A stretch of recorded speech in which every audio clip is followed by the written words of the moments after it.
Epic Universe is here, and vacationers the world over are feeling great cheer because it may be one of the greatest theme parks ever built. Nay, I say it might be the best. So what does Disney have? What will they pull out of their nest to show you to get you to go back to the Magic Kingdom, the happiest place on earth? Well, a villains show that looks like it's animated with Flash? Yeah, it's not great. We'll explain why this was a marketing mistake right now.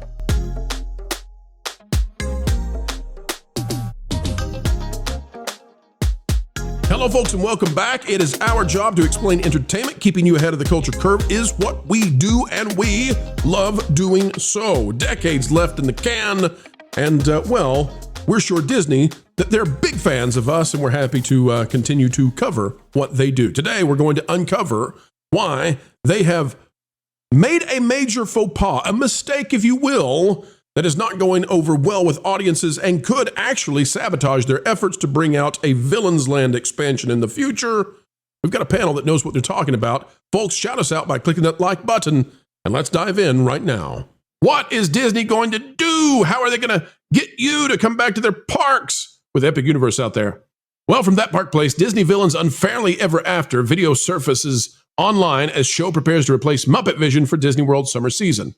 So, ladies and gentlemen, we're gonna play this carefully in less than 5-second segments because of reasons. This is what Disney is going to do to try to save the day. This is brought to you, by the way, by Drew Disney Dude. But here's their response to Epic Universe. Ready? You know how it goes. All right, here's the response. It's a screen. Your turn. Who's the fairest one of all? Okay, surely. I mean, my gosh, it's a theme park show, surely.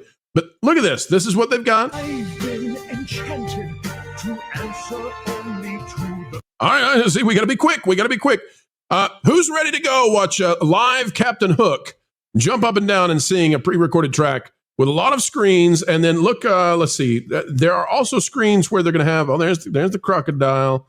There's MK. So what you see? Okay, so that's what they've got. All right, that's Disney. That's what they're going to do.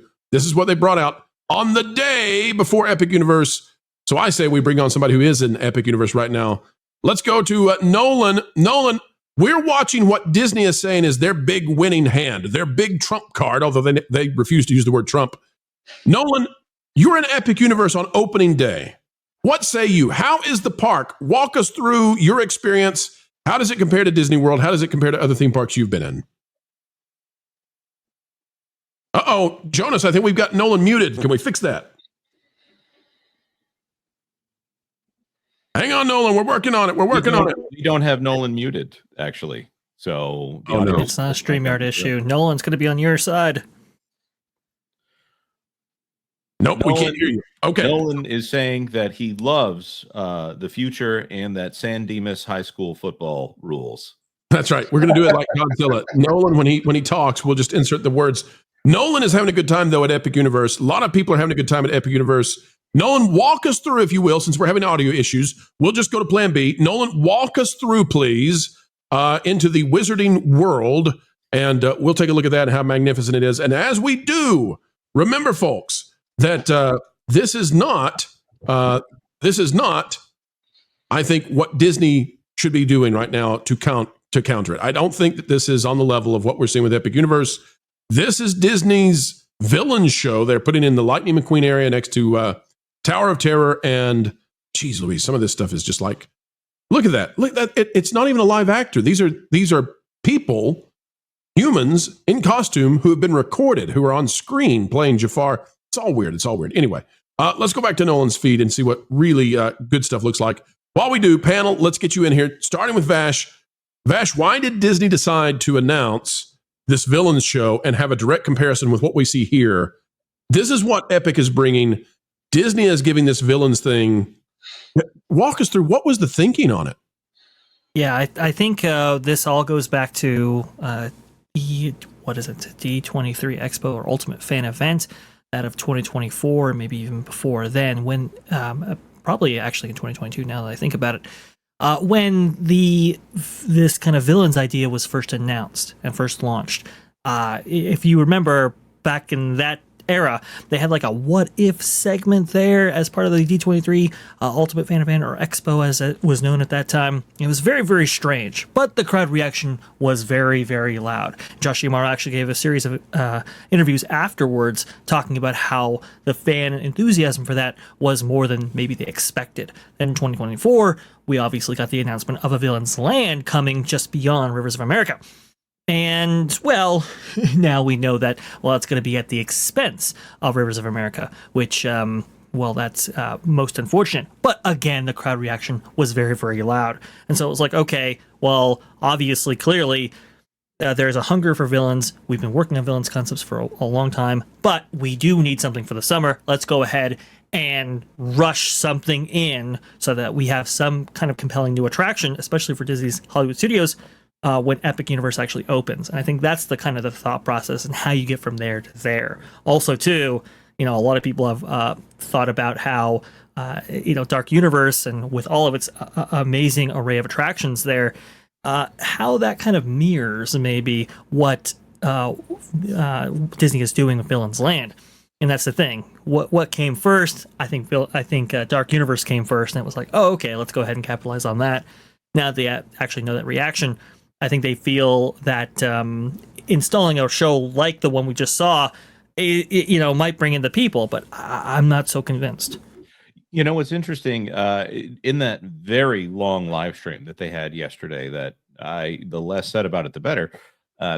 In that, when they were interviewing Michael Aiello, which, by the way, he seems to be a very talented guy. They need to have him front and center more often.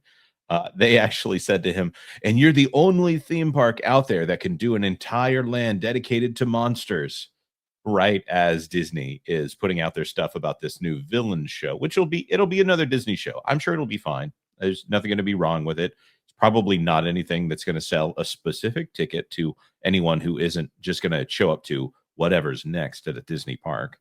Looking at this, and if you gave Disney a Harry Potter, if you gave Disney a Villain's Land, I don't think that they would do it on the level that Universal is doing it. Universal is hungry to prove themselves, and Disney right now is just hoping to cover any losses that might come from not pleasing the shareholders. So they just need hard numbers more than they need anything to do with pleasing the actual fans of their. That was the thing. That was the thing, Jonas. We actually hang on just one second, Vash. I just got to please going between the two is just so tough. I mean, and when you look at the How to Train Your Dragon show and then you compare it to this, I don't know what Disney was thinking. I just don't understand.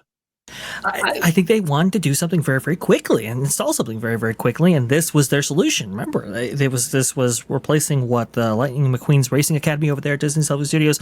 There was already a venue. They already had a kind of a stage set up. They already kind of had a venue by which to actually install this in a park that desperately needed it, and they just rushed it because I mean they moved really quickly on this. Vash, why not just leave Lightning McQueen? I don't get it. I don't think this is a huge win over that. That's what I don't understand. I mean, this isn't cool. This is lame. This is filler. Go ahead, Kevin, please. I would say no. This feels cheap and fast. And listen, like when you're going to the reason I have this thought is just the company that I work for. We went into Branson, Missouri. And the way it was sold to us was that it was an attractions town, but it's really a theater show town. Over the last batch of years, other places have come in and you're starting to see it slowly change over to more attractions based. It's a different mentality. I'm not really going for a show, especially a one that feels cheap. So if you're going to try to compare and contrast to what's going on over in Epic, this is bad. This is pitiful. This is junior varsity at best. You don't have again. It just looks cheap. And the fact that like what we're getting rid of the Muppets, which was really essentially a 4D mega immersive show for something like this. This is baffling. This is baffling, and I can't imagine that if this was a well, I think don't remember which one of you saying it was. Let's say this was supposed to be some kind of a villain show for the Potterland. I I don't think that the folks over at Epic would dare even want to pretend to say that this was that they were going to want to launch with something like this. Disney has all the money in the world. The parks drive their ability to do business, and to take such a cheap shortcut. This is legitimately baffling, man. It's and they're parading around like it's supposed to be this big achievement. I just what? Well, and Disney's been doing this for a long time. In fact, Jonas actually referenced that if Disney had a Harry Potter, what would they do? We actually know what they would do because there have been some concepts that have leaked from when Disney was up to bat in attempting to attain the rights, the theme park rights, that is, for the Harry Potter franchise. And apparently, I think maybe Tony Baxter was involved in some capacity, which is not that great considering what they plan to do. I mean, they were talking about like a sorting hat kind of teacups attraction or whatever, and a whole bunch of other kind of branded things on top of let's say flat rides or already established theme park technologies there. And, I mean, J.K. Rowling was horrified. And that's when it was like, okay, well, I'm going to not invest with you. Let's go ahead and see what Universal has to say about my theme park concepts. And obviously we got the Wizarding World. And in that way, competition was much better for the consumer, and actually better for Disney, because then they actually really stepped up their game, and it all culminated with Star Wars Galaxy's Edge, unfortunately, and now we're here. But besides all that, this is just not the way to, I think, provide a counter programming, let's say, to Epic Universe. It's just, I mean, what you're seeing on screen, folks, is just amazing. In fact. Listen, don't put it to Nolan's head like that. Nolan appears on the camera and you say, it's amazing. Nolan's about him now.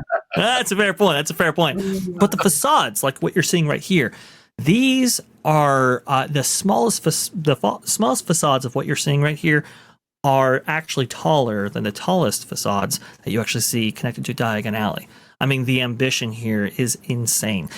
The Battle for the Ministry attraction that currently, unfortunately, from what we understand, is not open right now, but that features one of the best queues that anybody has ever seen. That includes people who have gone to Tokyo and gone to all these other places right here. The level of ambition is truly remarkable, and it is stepping up everybody's game in the entire amusement industry. Vash, these, what they call portals, you might call lands, they're the size of theme parks. And Disney came out with this instead and said, hey, folks, come to Disney World. This is what we're doing. This. I just, whatever. Okay, Disney, sure, have at it. Good luck with that. Marketing mistake? I think so. Disney late to the game. And now they know they've got to build stuff, but it's all going to be construction walls for years to come at Disney as they try to catch up. And they can't. They simply can't. They cannot match what you're seeing right now. They just can't. This is, even when Disney has been its most creative, I've never seen anything like this. So, panel, final thoughts. That's the sad thing. Even if they wanted to respond, like you said, bro, they can't. Why? Not because they're Disney, not because they don't have amazing IP from which to pull from. They have some of the best IP in the industry. No. It's the creatives. Unfortunately, almost all of those have gone to Universal. And who are they left with? They're left with people out of a design school, architectural school, Gensler people right there. These are not the people that you really want to put a $1 billion investment into. Versus Universal, they'll do it cheaper and they'll do it better because they have better people attached to it. It's just, from a talent perspective, there really is no comparison. There you go. We really hope that you felt this video was satisfactual. We know we had an actual good time participating and communicating with each and every one of you out there listening. It is a great honor. It is a great pleasure, even a responsibility to do this on a daily basis. You give us the dream job we love doing, and for that we can never say thank you enough. There's only one small favor we ask beyond what has already been done, and that is, folks, consider it. That is clicking the like button. Share, subscribe, click it, stick it to those pesky algorithms. It's the notification bell. And drop a comment right on down below. Let us know your thoughts, because your thoughts do indeed matter, no matter what the mainstream media would otherwise say. Folks, as we say every single time we end these videos, because we mean it, keep learning, keep growing, and keep having fun. Hey, Floral, guess what? You put a fork in Pro's microwave again. No, that was yesterday. I don't know that what. Oh, I've decided to give up on torturing Jonas. What? Why? In the same way the cat sleeps like 20 hours a day, that was like your purpose. I know, but I've decided there's bigger fish to fry. Okay. Like Lorne. I mean, think about it. Everybody loves him. He's a fan favorite, and frankly, he has almost no weaknesses I can find. Except that he's really smart. So, you want to annoy the one panelist without a single flaw, because he's smart. Yeah, like that winged statue at that fancy Paris museum thingy.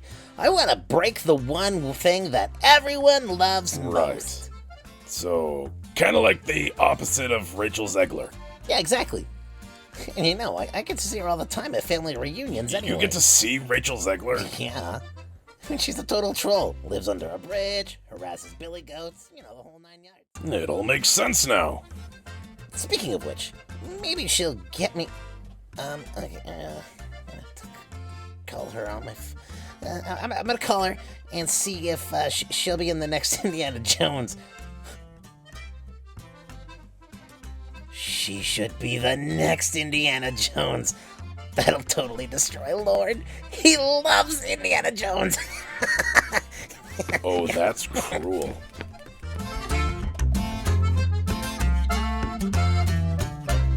Hey, Rach. I've got a cool idea for you that involves a whip and snakes. I love that description. It's perfect. I know, right? Weird, as we always say.